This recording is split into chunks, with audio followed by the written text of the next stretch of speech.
Hello, and thank you for joining us for a special report online. I'm James Rosen, sitting in for Brett Baer. If this is your first time joining us, welcome. This is a great forum to continue the conversation with our all-star panel. We want to hear from you, so please weigh in and ask us some questions. Let's bring in the panel once again. Jonah Goldberg, senior editor at National Review. Susan Page, Washington bureau chief at USA Today. And syndicated columnist Charles Krauthammer. We want, I think, to begin with the most important issue of the day. Regrettably, it wasn't covered in the panel that you all did on the show with Brett just now. And that is the issue of who or what is covfefe. So let's look at the president's tweets. Despite the constant negative press covfefe, he tweeted after midnight.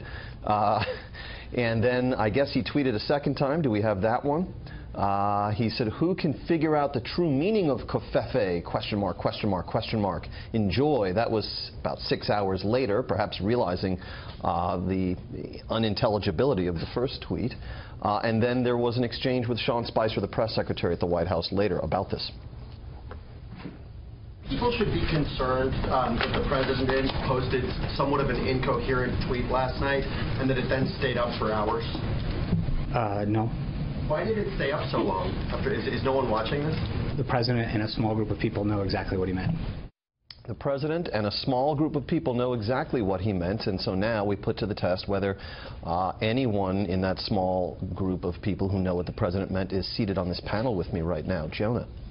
Well, look, I mean, I think it was Socrates who says never go full covfefe,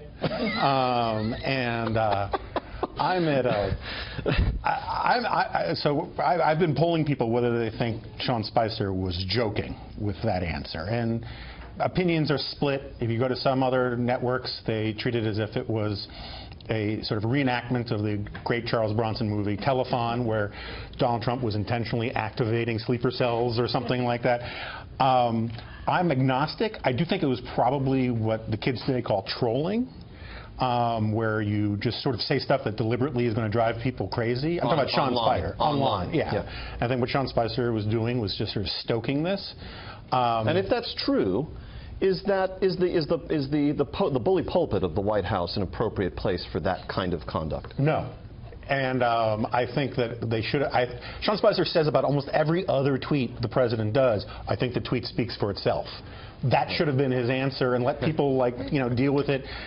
Instead, it fuels this speculation that Sean Spicer can't even admit that his boss can commit a typo. Oh, please. And lighten up. I mean, he made a joke to something that was itself a joke. I like the image of Donald Trump dozing off, trying to send off a final tweet, falling asleep in mid-tweet, misspelling, clearly the word coverage, and then waking up 6 hours later and sending out a joke about it. I mean, of all the serious and very ponderous issues that we have to consider, this was just funny. Now, just in laying out... anyone in the... Look, I'm open to the idea that it's joking. I will say that I think that Sean Spicer's delivery needs work if he was going for yucks. But I kind of hope it was joking. I also think that this is the kind of... Even if he was joking, it would have been just better if he just said, okay, it was a typo, move on. I thought Trump's response was great. Figure it out, Florida Barry posts to us, it's Russian for foobar. We're going to assume you know what foobar means. Susan, but in laying out that scenario just now that you did of the president drifting into drowsiness and mistakenly tweeting, that's just your speculation, correct? You haven't run that down with sources. I do not. I have zero anonymous or on-the-record sources telling me this, but it seems to me that is the most obvious and easiest explanation, and that is usually the correct one. Charles, the term itself, covfefe, sounds to me like it could be any number of things, like one of those unappetizing European chocolates that we don't like here in America. Whoa, let's have a little piece of covfefe with it. Or one of those older and now politically incorrect cartoon characters' names. What say you? I think if you'd gone to divinity school, you'd know that it's the 40 days preceding Festivus.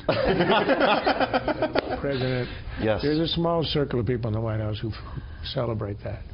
And the president probably was not supposed to let it out, but apparently he knows. Look, there's a vast right-wing conspiracy out there. They use code. We don't even know what the code is. And this is stuff to actually be fearful about. or co-fearful. I wouldn't treat it with the levity that you do. He said with a smile.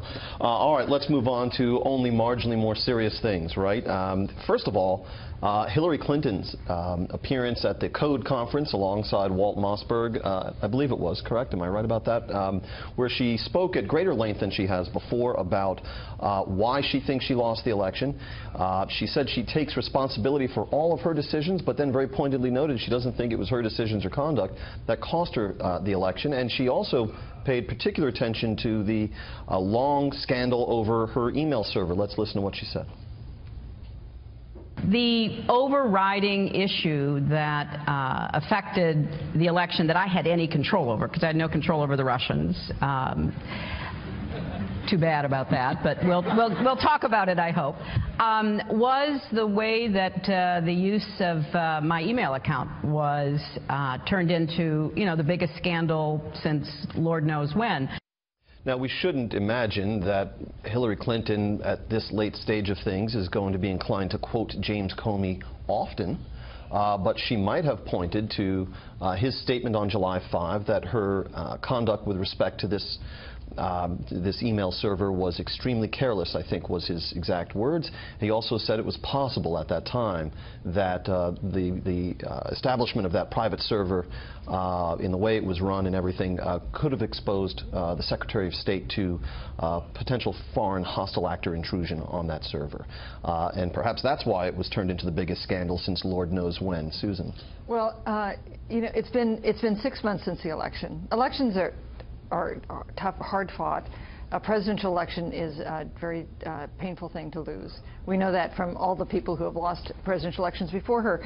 But Hillary Clinton's continued unwillingness to acknowledge the original sin of the campaign, which was, as she was becoming Secretary of State, establishing a private email server to use exclusively for her emails, is I think, disappointing to her supporters. Because there are lots of reasons you lose elections, and there were some unfair things that happened to Hillary Clinton, but she's the person who showed the poor judgment to establish this private email server, and she paid a huge price for it. There's no question about it. Jonah, there's quite a large number of Democrats who supported Hillary Clinton as the nominee in the fall election, but who probably don't agree with her about why exactly she lost this election, and we might call those people Bernie Sanders supporters. No, that's right. And the problem with taking just the individual sound bites of these individual explanations is you lose the full totality of it. It reminds me of that scene in the Blues Brothers where John Belushi is explaining to Carrie Fisher why he left her at the altar, and he was like, "My car broke down. There was a flood. Locust. It's not my fault." And he just runs through this long string of things. She literally lists every conceivable explanation to exonerate herself in it. And the one I think that it was most intriguing is when she was talking about how, I think it was about the email, the coverage of the email stuff and her speeches, and then she says, and at some point that coverage became so unfair that it bleeds into misogyny. And this is a problem that Hillary Clinton has had for a very long time, and a lot of her supporters have had for a very long time. You can have negative views about Hillary Clinton, the person, without necessarily having negative views about women in general. And she constantly tries to use this language of she's the Joan of Arc of womankind. And so any negative treatment or unfair treatment of her is really based in some bias against all women, when really it may be unfair, but it's not unfair against women, it's unfair against her. And I don't think a lot of it was unfair. All of these things don't sort of explain why she didn't go to Wisconsin. They don't explain why she didn't work better in Pennsylvania. They don't explain, as Charles brought up during the panel, why after literally running for president since she graduated from college, she hasn't come up with a way to explain what her message is. She was just a bad candidate. And there was always this idea, look, my wife can speak passable Russian. When I married her, I didn't all of a sudden get the gift of being able to speak Russian. Political skill is not transferable. It doesn't become community property. Bill Clinton was a one-of-a-kind, generational, talented politician. She's not, and she never was, and she always thought like it would be her turn. And the mother of all populist times to run a campaign basically based on the idea it's her turn for the restoration of the Clinton dynasty was poisonous and foolhardy. Don't think I've forgiven you for your negative invocation of Nixonian in the TV panel earlier, which was shameful on your part. You know, to Jonah's point, though, I remember watching via remote satellite feed Coretta Scott King's funeral, and former President Clinton spoke first. It was sort of a theater in the round setting, and by the time he was done, it had the feel of a gospel proceeding in an African American church. Everyone was hooting and hollering, and he was having a good old time, and he just got everybody stoked up, and he was the first African American president again, and it was just an extraordinary and just sort of shared joy between him and the audience.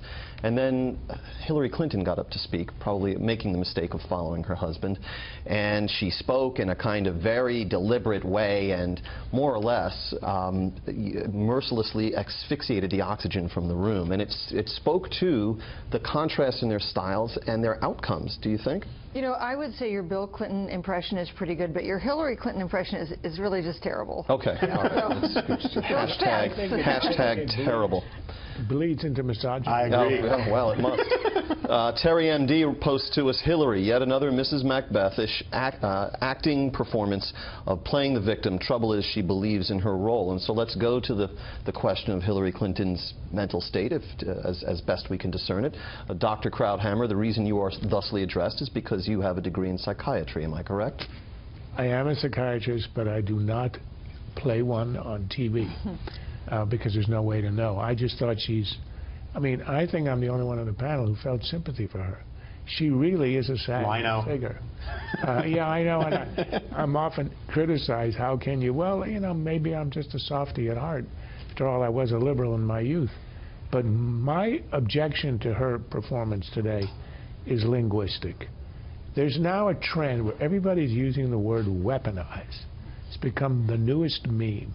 Weaponized her emails against her, and thus they had to have had an American working the Russians with them to be able to weaponize. What does it take to understand that if you get the emails of a campaign manager showing all the snarkiness and the emptiness and the lack of any message, or the lack of anything compelling about a campaign, that you would actually leak it? I mean, the idea that they have weaponized the emails is ridiculous. They leaked it. So I know this is a small point, but I do take words seriously. I don't take psychoanalysis that seriously.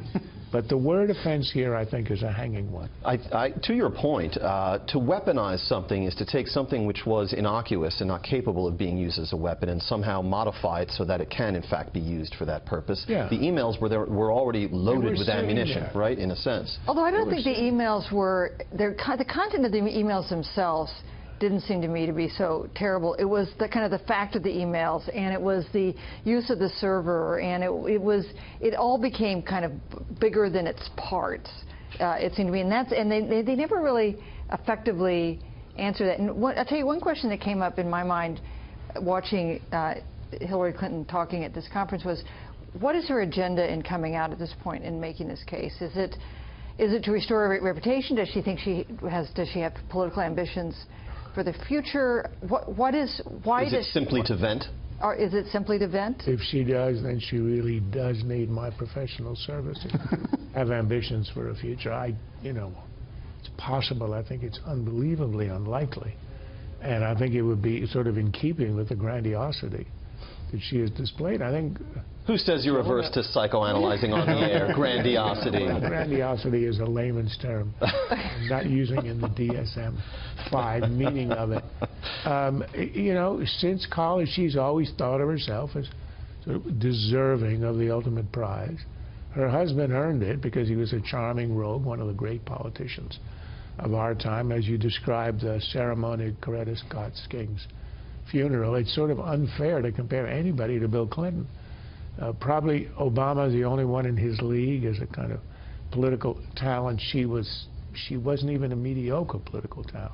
She was a terrible candidate, and that's why she lost the election. You know, just to make a small point, she ran a terrible campaign, no question. She was a terrible candidate. She did win 2 Senate elections.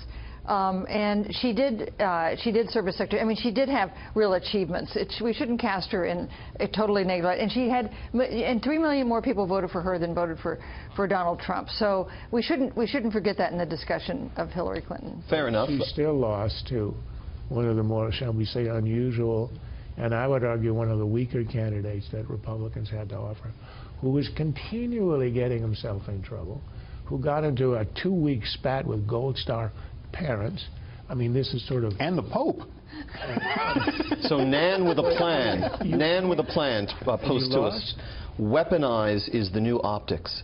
That's a good point. I am struck narrative. by... Narrative. Narrative, that's a good one. Can anybody say branding. Story? What's this narrative?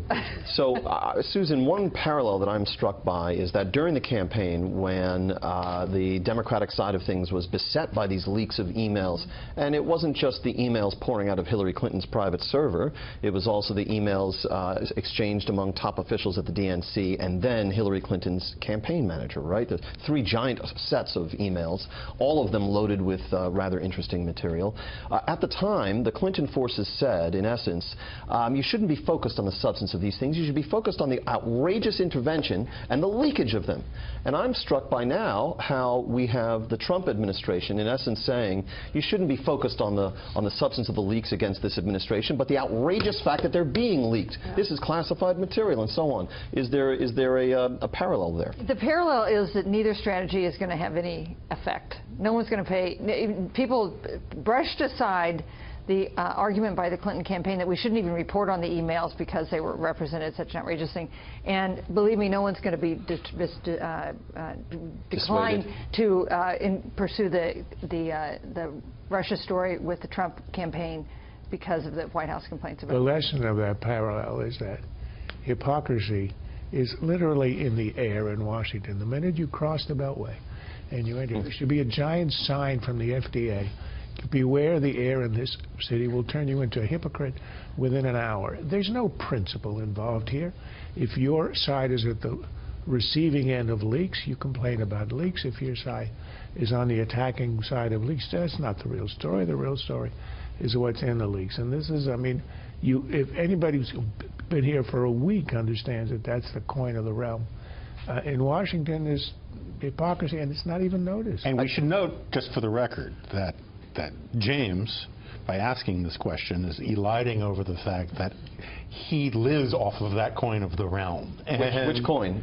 Leaks. And, you know, and reporters, I think, are fascinated by this question of sort of defending leaks or the propriety of leaks, in part because that's how they do their jobs. And there's a certain amount of, I heard that the faintest suggestion of what they call in the business press, talking your book, as it were, when you point out the prevalence of these leaks. I liked it better when you were quoting Jake and Elwood Blues.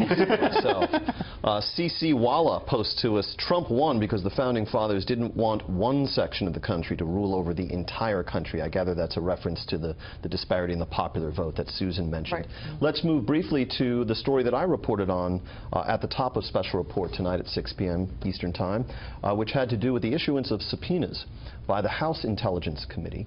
One of the aspects of this that I think is most striking, aside from who was named, which was Susan Rice, John Brennan, and now Samantha Power, and the addition of Samantha Power is quite striking. We talked about that. But I find it interesting that Chairman Nunes signed all of these subpoenas, as is standard practice for committees that issue subpoenas, that the chairman or the chair shall be the one that signs, the signatory.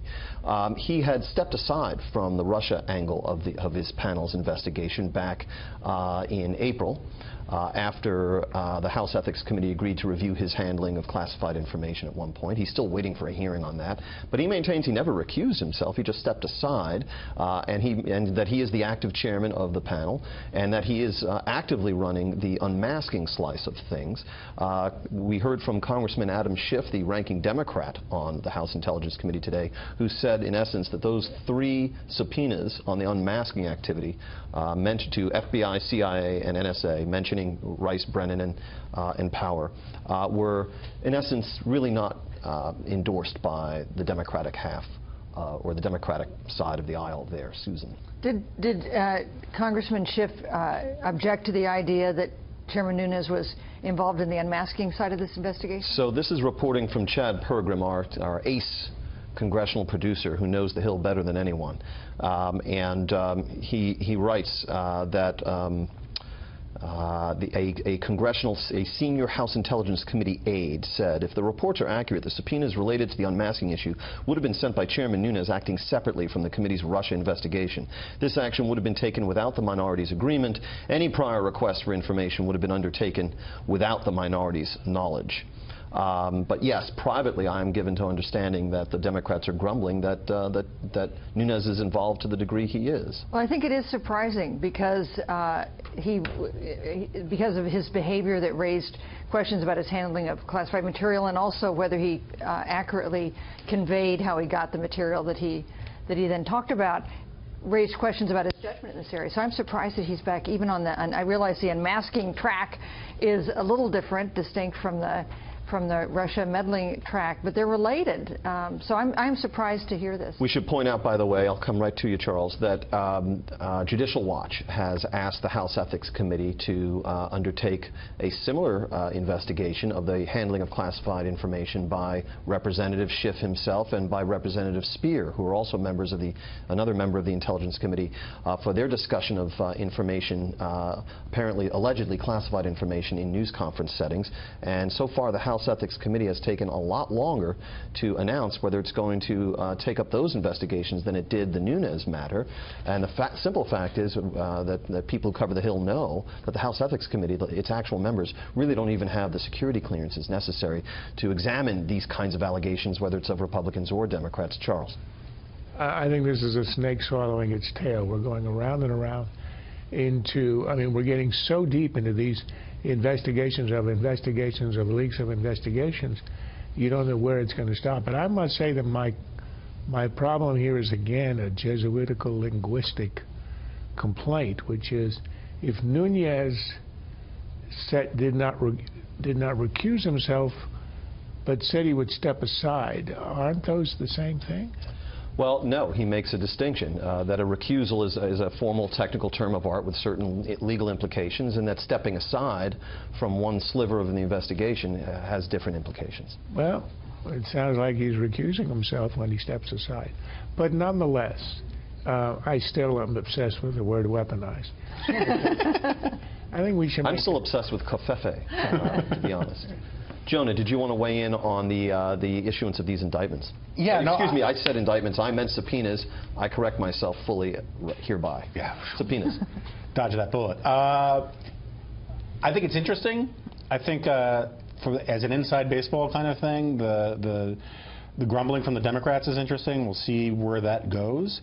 I do think that unless there is some blockbuster, Susan made this point during the panel, unless there was some blockbuster revelation about Samantha Power or Susan Rice or Brennan that really can break through the, sorry, Charles, narrative out there and get the attention of the American people, that the coverage is all going to be about the Trump administration subpoenas, the ones for his lawyer, the ones for Flynn, and all that. And there may be no smoking gun there either, but that's just where the feeding frenzy is right now.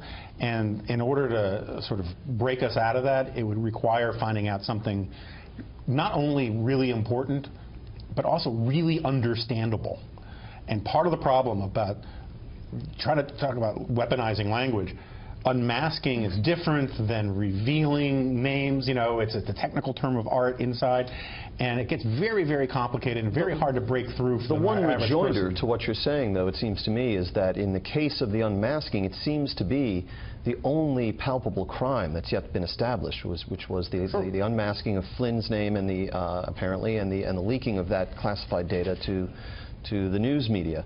The whole issue with respect to alleged collusion is that, unlike a great old episode of Columbo, which starts off with the murder that we then proceed to solve, we haven't yet established in almost a year's worth of FBI investigation any actual crime associated with this purported collusion. Is that correct, Susan?